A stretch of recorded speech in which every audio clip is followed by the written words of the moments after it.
Living Show with Joan and Dr. Bader.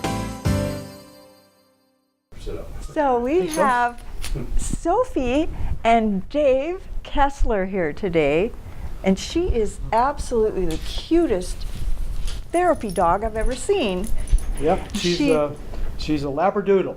A Labradoodle. Just had a birthday. She was 5 years old last week. She's beautiful. Yeah. Look at her. She loves being on camera. Yeah, she does.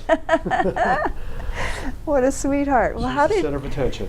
how did all this evolve? How did this start? Well, I guess this started. Hey, Soph, sit. Right there. Good girl. Lay You down. are so adorable. Yeah. Good job. Stay right there. So I guess it started about 2 years ago. Uh-huh. And, you know, the show is based around Alzheimer's and dementia and memory care and good health. And unfortunately for our family, we lost my mom 2 years ago to Alzheimer's. Oh, gosh. So having been on that ride, my wife and I are very familiar with everything about it. And after she passed away, we decided to get ourselves not just a beautiful dog for ourselves, but a dog that we can share and do some training and share with other people. Oh, that's really special. So, how did you acquire her? Where did you find her? We originally were going to look to save an animal because we've done that in the past, but I couldn't find the one that just would fit what I needed to do because it takes kind of the right temperament. Hey, Soph, come here. What's over there? Hey, Sophie. Atta girl, stay right there. So, make a long story short, we found a breeder. Mm-hmm. She is, like I said before, she's a Labradoodle. Come here, girlfriend. Hey, baby. Hey, There. sit. Right there. Good girl. And down. Right here. Lay down. And stay. Thank you. She goes, Dad, I want to look at the camera. So we found a breeder, and we were lucky enough to get her. She was 3 years old when we got her, and like I say, she just had a birthday. She turned 5. And So we adorable. picked her up on a Saturday, and the following Monday we started training together as a team.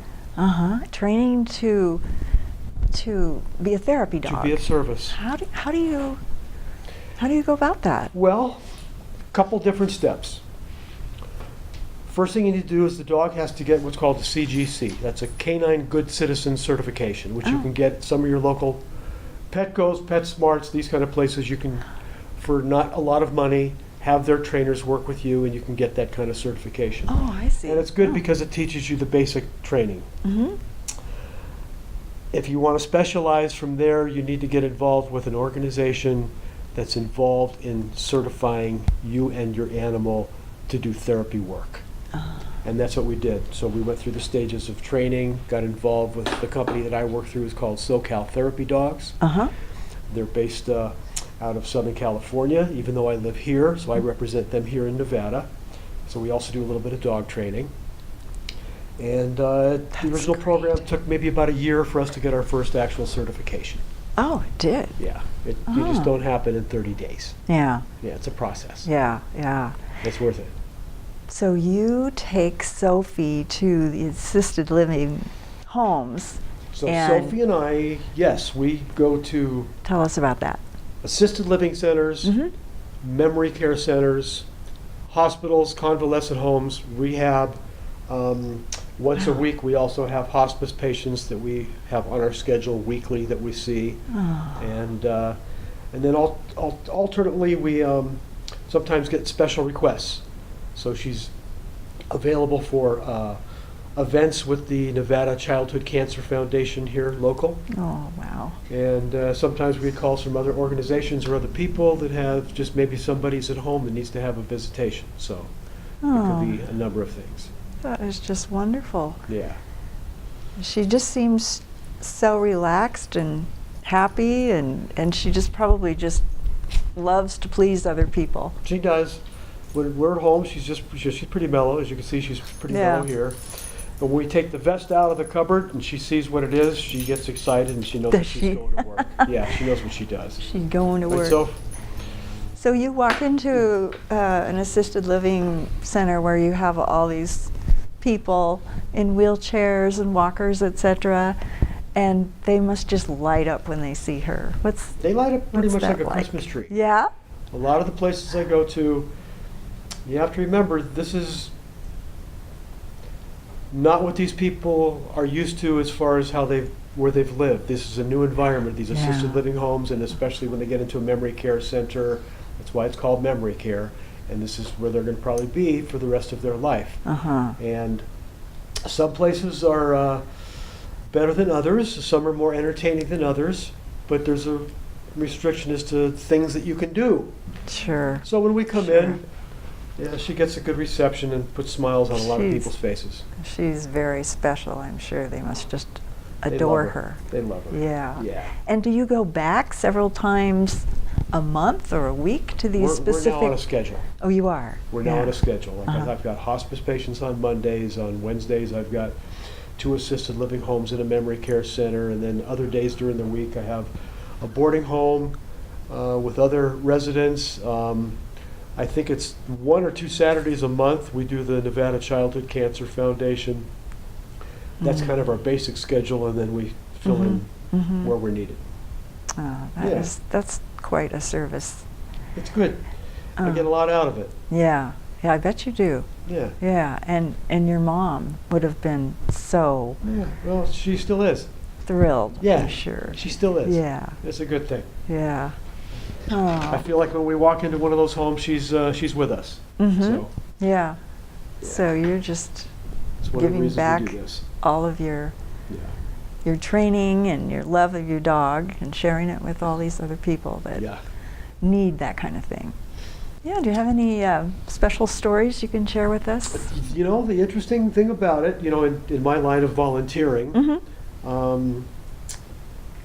by lack of a better word, with all the people that I see, their privacy is what's important. Okay? So I don't I can talk imagine. about people's names or No. families or any of that stuff. But when I come home, my wife always says, "You got any good stories for me today?" And sometimes I do. Sometimes I do. So the first story that I want to share with you happened not but maybe 3 months ago. I walked into a memory care unit of one of our local assisted living homes here. And of course I see the same people every week, but as people are getting more educated, finding out about the diseases of dementia, what comes with that is you don't remember who you saw last week, so they're meeting us all over again. So I walked in, and this one lady sitting on the couch wanted to pet Sophie, so I walked Sophie over, and she looked up and she said, "Well, hi, how are you today? Would you like to get married?" Oh. And I said, "Well, sure, how about today?" So she said, "Well, do you have any money?" I said, "Well, I have a little bit of money. We'll be all right." She goes, "Well, can we go to the tavern?" Oh. So I said, "Better yet, why don't we get married today at the tavern?" So she goes, "That sounds like a great idea. Nah, forget it. The wedding is off. We're not getting married." So I looked at her, I Why said, was that? "What happened?" That lasted like a minute and a half. So she looks around and she goes, "I'm not wearing any undergarments." So I said, "I can't help you with that, but let me get a caretaker for you," and they will. Oh. I can't make this stuff up. No. So that's why sometimes when I get home, my wife says, "Do you have any stories for me?" Oh, sure. And once in a while, I do. Oh. Got you to laugh, and it's a real story. Like I say, I can't make this stuff up. Yeah, that's Because the people that are dealing with shocking. this absolutely horrible, debilitating disease Yeah. aren't realizing to them, we're just having a natural conversation. Oh. Okay? God. So, Oh. you know, you have to take the good with the bad. And if you're involved with having anything to do with somebody that has these diseases, you either learn in a very short period of time that no matter what they say, you go with it. No matter what comes out of their mouth, to them it's the truth. And you can't make them right, even though it might not be right, because you know it's really right, but you're going to try to teach them what's really right. Yeah. You do not want the aggravation that's going to follow if you're going to try to make that person right. So Oh, you no, got to make it no. fun. Yeah. So yeah. by making it, Keep them happy and yeah, you know, you just got to kind of change the way your outlook is on life and realize, that takes a special kind of person to do what you do, Dave. well, That's I don't wonderful. think so, but thank you. Yeah. So how did you decide to get into, I mean, besides your mom having died of this horrible disease, before that, what made you such a compassionate person? Did you have a career of, My dad. oh, your dad? Oh. Yeah, my dad. Oh. My dad was the kind of guy that taught me as a young kid Mhm. to never give money to anybody, but feed them if they're hungry. Oh. So, Nice. you know, that's, Yeah. I guess, how it started. Uh-huh. And so throughout my life, as I grew up and got older, I did some volunteering and fed the homeless and that kind of stuff, and Oh. kind of raised my son in the same light, Uh-huh. which I guess I did a good job because he lives in Southern California and he's the vice chairman for the Lou Gehrig's Foundation. Oh, wow. So I guess we are what we are from where we come from. So Yeah. I'm lucky. Yeah. I'm lucky. The experiences you've had Yeah. brought Yeah. you to where you are And today. then Mom passed and gave me another good reason to find out a way to give back, and Uh-huh. there she is right there. There she is. Sophie. Sophie. Yeah. Sophie, are you awake? Yeah, she's awake. You look awfully comfortable. That's why she's perfect for this. We don't know what we're gonna find when we knock on the door. Yeah. So she's able to socialize, shake hands Uh-huh. in convalescent homes.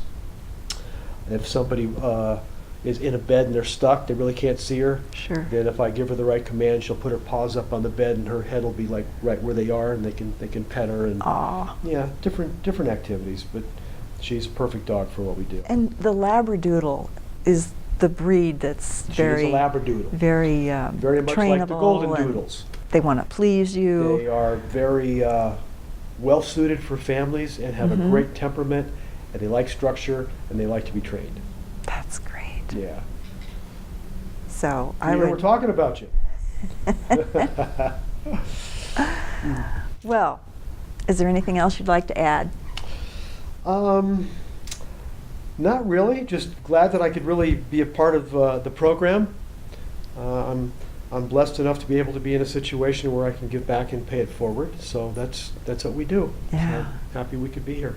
Oh, well, thank you so much. Well, Dave, if someone wants to get a hold of you for your services, how do they go about doing that? I guess I'll just give you my contact phone number. Okay. So you can reach me at 818-216-0048. Uh-huh. That is my cell phone. It's on most of the time.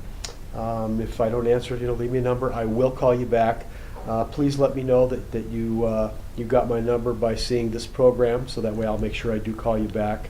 And again, it's Sure. 818-216-0048. Okay. So if you have a need to have Sophie come and visit, be sure and give Dave a call.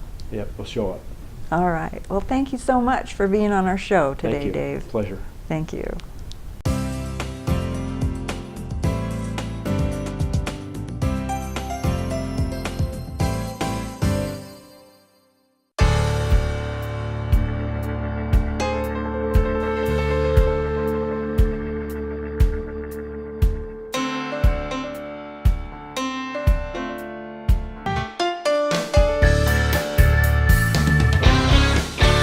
Check us out on Facebook and YouTube.